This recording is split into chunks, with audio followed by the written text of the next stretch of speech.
Ladies and gentlemen, welcome to Jobless MA, the highest level of cage fighting discourse on the internet.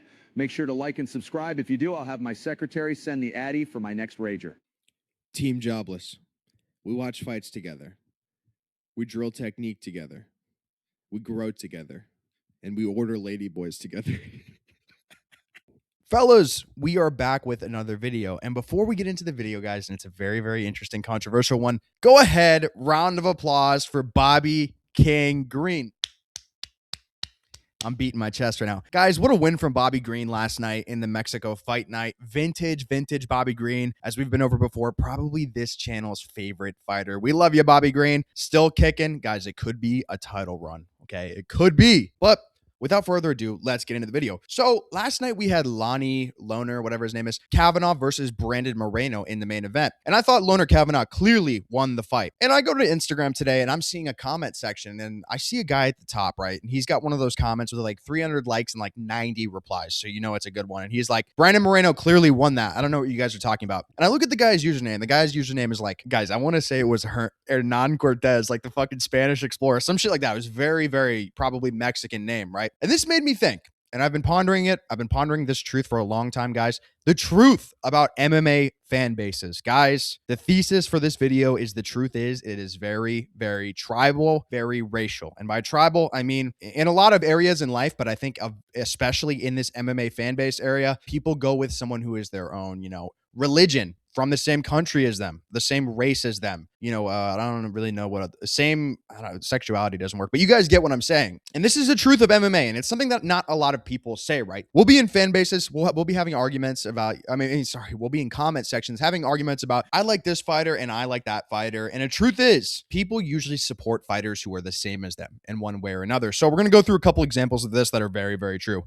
The first one, guys, and there's really examples of this all over the community, but Khabib fans. Have you guys ever met a Khabib super fan, a Khabib defender, okay? Posting Khabib gifs whenever there's a Conor McGregor reel, okay? You see a reel of Conor McGregor. You know those guys who post the top thing is a Khabib gif. None of these guys are really ever from the Western world, okay? None of them are ever Latino. None of them are American white, American black, any of these things, okay? It's almost always they're from the Eastern Hemisphere or they're Muslim. Okay, so they're from like Russia, or they're Muslim, or they're from the Caucasus or something like this, right? That is where the majority of Khabib fans come in. And I'm not saying that this is a bad issue, okay? I'm not saying that I'm not guilty of this, and we're going to get into that as well. I'm just pointing out a fact, okay? This is what I see. Perhaps the greatest example I can think of is Jon Jones. When it comes to Jon Jones, there's three types of people, okay? Three types of fans. The first one doesn't like him as a person or a fighter. And usually, in my opinion, it's because they don't like him as a person that they don't like him as a fighter. These are the type of guys, they'll be in the comment sections being like, he almost lost to Thiago Santos and he had one leg and Thiago Santos was a bum. He looked terrible against OSP. He lost to Dominic Reyes. He lost to Gustafsson the first time. Oh, he's a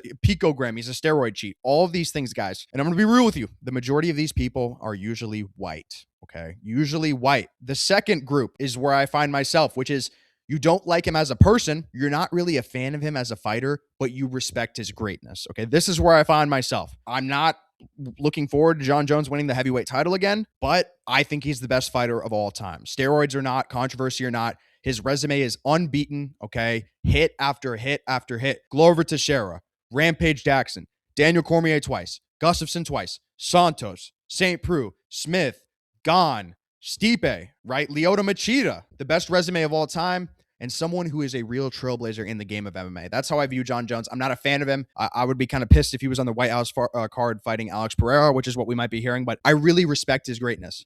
And then the third group, okay, is the opposite of group number one, which is people who defend Jon Jones in every single comment section, people who point to his greatness, okay?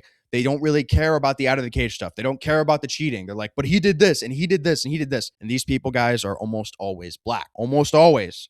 This is something that I've seen MMA Guru point out, right? And MMA Guru is biased himself, okay? We're really all biased. But that's how it is with Jon Jones. The people who hate him are usually white. People who love him, and defend him are usually black, guys. That's the truth of the matter. I'm not saying anything bad about it, okay? This is how society is. Another way to explain this would be like identity politics, guys. People vote for the politicians that are going to help their group. I'm not sure if you guys are aware. I'm going to speak in between the lines here.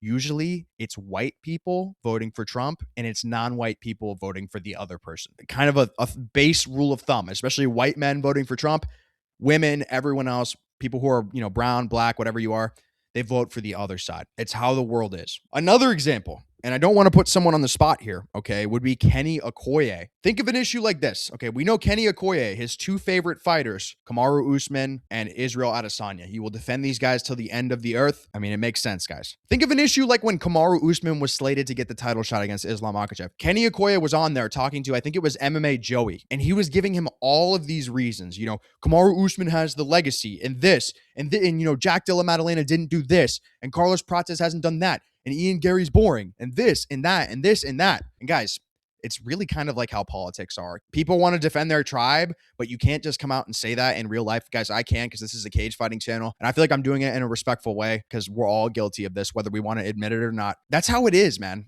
Like, he'll come out with all these justifications, and it's like, the truth is, guys, Kamaru Usman is black.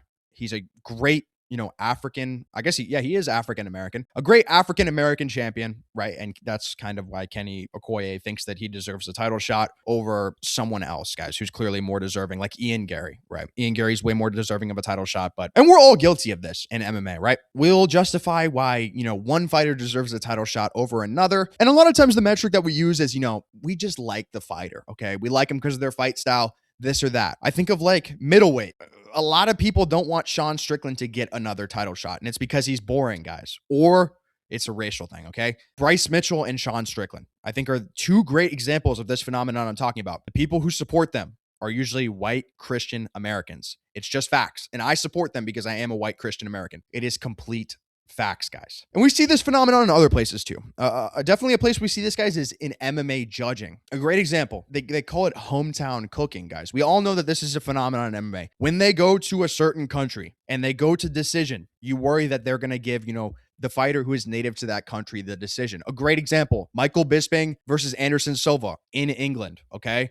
Anderson Silva clearly wins the fight. They give it to Michael Bisping. If judges, official judges, are guilty of this, of siding with their own countrymen, okay, siding with the fighter that looks like them or believes the same religion they do, what makes you think fans aren't? And that's kind of how it is. It's very taboo to say this, but I find this issue to be more prevalent than in any other sport. Think of soccer. Think of a player like Ronaldo. Ronaldo from Portugal, you know, had his whole career in Real Madrid, Manchester United. He played in Sporting Club, I believe. And guys, now he's in Qatar, or he's in, where is he in? He's in Saudi. He's in Riyadh, Saudi Arabia.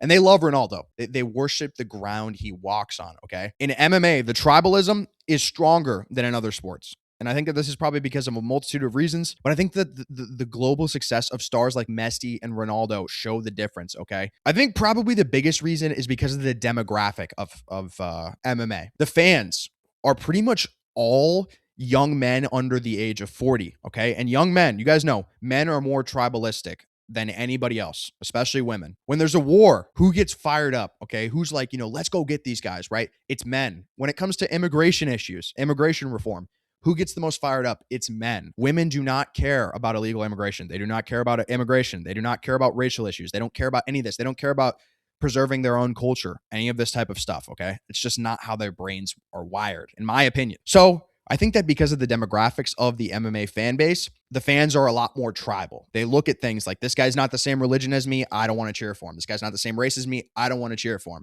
That is my opinion, guys. And it's interesting. My favorite fighters are actually Black American guys. You guys have heard it. You know, think of Bobby Green, probably my favorite fighter on this channel. Derek Lewis, Kevin Holland, Jamal Hill, 4 of probably my 7 favorite fighters. Because honestly, I'm kind of aware of my biases when I'm cheering for someone. But a lot of, you know, the really white kind of, I don't want to say the word trashy because it's demeaning, but, you know, the very pro-white fighters, I love them as well. Okay, think of Sean Strickland and Bryce Mitchell. I'm a big fan of both of these guys. You know, I'm cheering for Joe Pyfer. Joe Pyfer says insensitive things. I'm cheering for him, right? Because he looks like me. And I think there's probably going to be one of 2 receptions to this video, okay? The first one would be like, deep down, you realize, yeah, you know what? He's kind of right. Because, guys, I did my UFC Fighters I Love video, and I don't think there were any from the eastern half of the world at all, okay? I'm Latino. I'm a Latino American. Everyone on my list, I think, was either Latino or they were American. And then I might have had Dracus Duplessis in there, okay? But he's white. There weren't any, you know, Armin wasn't on the list. Khabib wasn't on the list. Hamzat wasn't on the list. Islam wasn't on the list. John Pork, any of these guys, right? No Asian guys either. There was no Song Yadong. There was no Zhang Minyang on my list, okay? There was no Japanese guys. There was no Kaya Sakura. There was not even any Aussie guys, okay? Because they're from the other side of the world. Probably the last thing I want to talk about is some more examples of this. You know, a great example, MMA Guru, guys. MMA gurus, guys, you know, his favorite guys on the channel, Paddy Pimblett, Tom Aspinall, guys like this. He has an especially in-depth knowledge of usually British MMA fighters. Bedtime MMA, his favorite guy, Jack Della Maddalena. We got the memes about Steve Erceg. We're talking about fucking Jack Jenkins, Quillen bloody Sal killed, Volk, all of these guys, okay? They are his countrymen. He loves them. Robert Whitaker, all of these things. And I think that it's very, very important to notice this. So a bit of a controversial upload today, guys, but I just had this kind of come to my mind. And this has been something that's on my mind for a while, is like, that's why I kind of think it's pointless to argue with someone about, you know, which fighter is better than which fighter and which fighter is this, because they'll look at my username and they're like, this guy's American, right? And then I look at their username and I'm like, this guy's, you know, he's from Saudi Arabia, Qatar, Bahrain, fucking, you know, Yemen, Morocco, whatever. And I'm like, oh, no wonder he likes Yusuf Zalal. No wonder he's, you know, arguing to me that Yusuf Zalal is not a boring fighter when I think he's a boring fighter. And that's the truth of it all, guys. So happy Sunday.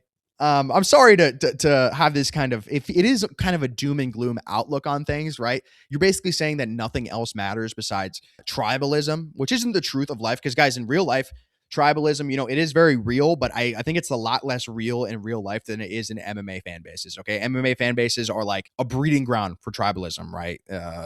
You see the things that Sean Strickland's saying about Hamzat, okay? You see the things that Izzy was saying to Drakus, or Drakus was saying to Izzy, whatever. It makes the fans very segmented, okay? It would be hard for someone like me to cheer for Izzy in that situation, and it would be hard for, you know, a person with darker skin than me to cheer for Drakus in that situation. And guys, it just is what it is. There's an interesting phenomenon of this. The fighters aren't very politically correct. They will come at the other fighters' religion and skin color and where they're from and all these things, like exactly what Hamza is saying to Strickland. It divides us in two. I'm going with the Strickland side because that's closer to me. It's closer to my beliefs. So anyways, I appreciate you guys watching. Very controversial. This has been Jobless MMA. Peace.